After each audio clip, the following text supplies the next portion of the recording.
One bright morning, the prairie sky was dyed in golden sunlight. The Sky Guard Wildlife Rescue Team was on a routine helicopter patrol when they received an emergency signal from a farmer living near Thornvale Forest. A paniqued voice rang out over the radio. Please, there is a wild horse being attacked by millions of bees. It is struggling in the open field.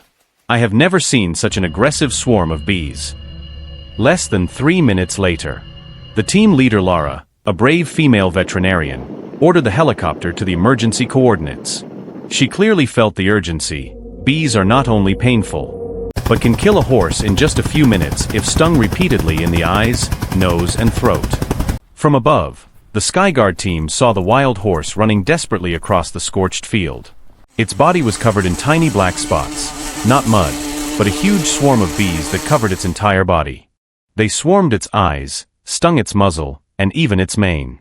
The horse hissed, screamed, and then staggered and collapsed in the parched field. Pilot Rudy lowered his altitude. Lara looked through the thermal binoculars. The horse's body temperature had risen to dangerous levels.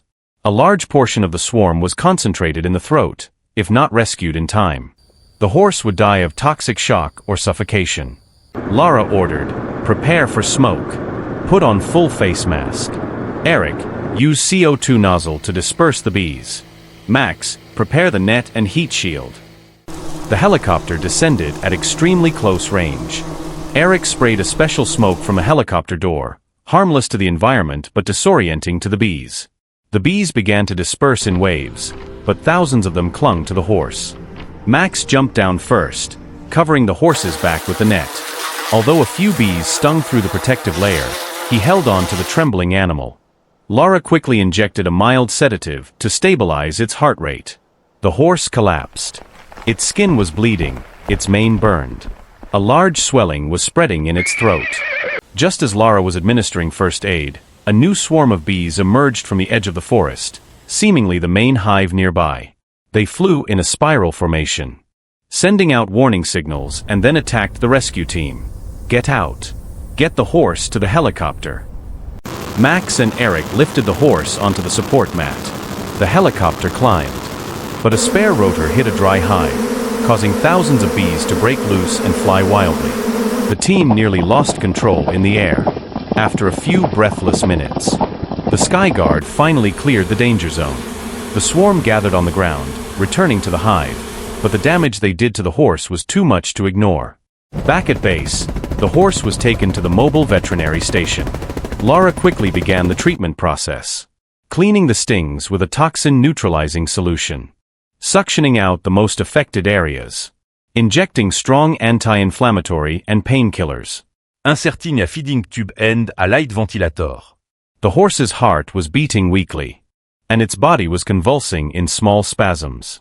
Lara whispered, "Hang on. You've survived the swarm of bees, don't give up now." The team was on duty for 8 hours.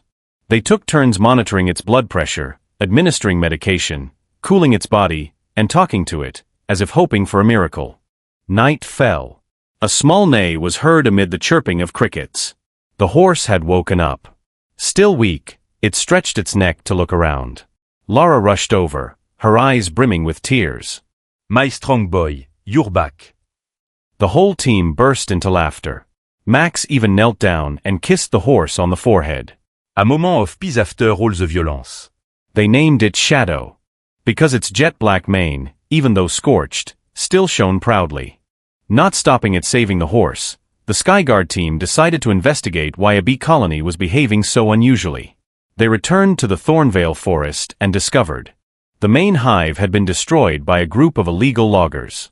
The smell of gasoline and the sound of chainsaws had agitated the bees and disoriented them. A wild horse, accidentally passing through the area, became the target of their anger.